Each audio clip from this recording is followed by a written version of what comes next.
السلام علیکم دوستوں، میں ہوں امداد اللہ MM کمپیوٹرز پر آپ سبھی دوستوں کو خوش آمدید کہتا ہوں۔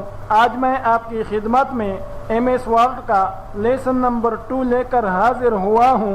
پچھلی ویڈیو میں ہم نے MS آفس 2013 کو ڈاؤن لوڈ اور انسٹال کرنے کا طریقہ جان لیا تھا، ساتھ ساتھ ہم نے MS آفس 2013 کو ایکٹیویٹ کرنے کا طریقہ بھی جان لیا تھا۔ آج کی ویڈیو میں ہم MS ورڈ کو اوپن کرنے کا طریقہ جانیں گے اور ساتھ ساتھ اس کے انٹرفیس کے بارے میں بھی ہم جانکاری حاصل کریں گے۔ لیکن اس سے پہلے کہ میں اپنے سبق کا آغاز کروں، آپ سے درخواست ہے کہ اگر ابھی تک آپ نے MM کمپیوٹرز کو سبسکرائب نہیں کیا ہے تو پلیز سبسکرائب کیجئے، ساتھ میں بیل آئیکن پر بھی کلک کیجئے تاکہ میں جب بھی کوئی نئی ویڈیو اپلوڈ کروں تو اس کی انفارمیشن آپ کو ملتی رہے۔ تو چلیے دوستو اپنے سبق کی طرف چلتے ہیں۔ تو دوستو جب ہم اپنے کمپیوٹر کے اندر کسی سافٹ ویئر یا کسی پروگرام کو انسٹال کر دیتے ہیں تو اتنی بات تو یقینی ہوتی ہے کہ وہ پروگرام ہمارے کمپیوٹر کے اندر آ چکا ہے، لیکن اب ہم اس کو کہاں اور کیسے تلاش کریں گے؟ تو اس کے دو طریقے ہیں۔ پہلا طریقہ تو یہ ہے کہ آپ یہاں پر سرچ کے خانے میں آ جائے اور یہاں پر اس پروگرام کا آپ نام ٹائپ کریں تو وہ پروگرام یہاں پر آپ کے پاس آ جائے گا۔ اور دوسرا طریقہ یہ ہے کہ آپ یہاں پر سٹارٹ کے بٹن پر کلک کریں تو یہاں پر یہ جو لسٹ ہے، اس لسٹ کے اندر وہ تمام پروگرامز ہمارے پاس موجود ہوتے ہیں جن کو ہم نے اپنے کمپیوٹر کے اندر انسٹال کیا ہوا ہوتا ہے۔ یہ اوپر وہ پروگرام ہوتے ہیں جن کو ہم نے ریسنٹلی اوپن کیے ہوتے ہیں، جبکہ یہاں سے نیچے حروف تہجی کی ترتیب پر، الفابیٹ کے ترتیب پر سارے پروگرامز موجود ہوتے ہیں۔ کیونکہ ہم نے کل MS آفس 2013 کو انسٹال کیا تھا اور اس کا پہلا جو ورڈ ہے، پہلا جو لفظ ہے وہ M سے آتا ہے، اس وجہ سے وہ یہاں پر M کے اندر ہمارے پاس موجود ہوگا۔ آپ یہاں پر دیکھ سکتے ہیں کہ مائکروسافٹ آفس 2013 کے نام سے ہمارے پاس فولڈر موجود ہے اور اس فولڈر کے اندر وہ تمام پروگرامز موجود ہوں گے جن کو ہم نے کل انسٹال کیا تھا۔ ہم نے 3 پروگرامز کو انسٹال کیا تھا، ایک MS ورڈ کو، دوسرے نمبر پر ہم نے پاور پوائنٹ کو اور تیسرے نمبر پر ہم نے MS ایکسل کو انسٹال کیا ہوا تھا، اور وہ تینوں یہاں پر اس لسٹ کے اندر ہمارے پاس موجود ہے۔ اب اگر ہم نے ان میں سے کسی ایک پروگرام کو اوپن کرنا ہو تو اس کے لیے ایک طریقہ تو یہ ہے کہ ہم یہاں پر اس لسٹ میں اس پروگرام پر آ جائے، اس پر کلک کرے تو وہ پروگرام ہمارے پاس کھلنا شروع ہو جائے گا۔ لیکن اگر آپ نے ڈیسک ٹاپ پہ اس کا شارٹ کٹ بنانا ہے یا یہاں پر ٹاسک بار پہ اس کا شارٹ کٹ بنانا ہے تو اس کے لیے پہلے تو آپ اس پروگرام پر جائیں گے۔ اس پروگرام پر جانے کے بعد آپ نے اس کے اوپر رائٹ کلک کرنا ہوگا۔ مثلا ہم نے اس وقت MS ورڈ کا ڈیسک ٹاپ پہ یا ٹاسک بار پہ شارٹ کٹ بنانا ہے تو اس کے لیے ہم پہلے تو اس کے اوپر رائٹ کلک کریں گے۔ رائٹ کلک کرنے کے بعد ہم یہاں پر مور پر آ جائیں گے۔ یہاں پر آنے کے بعد جو سب سے پہلا آپشن ہے، اس آپشن کی مدد سے آپ ٹاسک بار پر اس کا شارٹ کٹ بنا سکتے ہیں، اور اگر آپ نے ڈیسک ٹاپ پہ اس کا شارٹ کٹ بنانا ہے تو اس کے لیے آپ نے اوپن فائل لوکیشن پر کلک کرنا ہوگا۔ اس پر کلک کرنے کے بعد یہاں پر آئیں گے، آنے کے بعد اس کے اوپر رائٹ کلک کریں گے۔ رائٹ کلک کرنے کے بعد ہم سینڈ ٹو پہ آ جائیں گے اور یہاں سے ہم desktop create shortcut پر کلک کریں گے تو ہمارے پاس ڈیسک ٹاپ پہ اس کا شارٹ کٹ بن جائے گا، اور اب ہم آسانی کے ساتھ اس پر ڈبل کلک کر کے اس کو اوپن کر سکتے ہیں۔ تو دوستو یہ تو تھا MS ورڈ کو اوپن کرنے کا طریقہ۔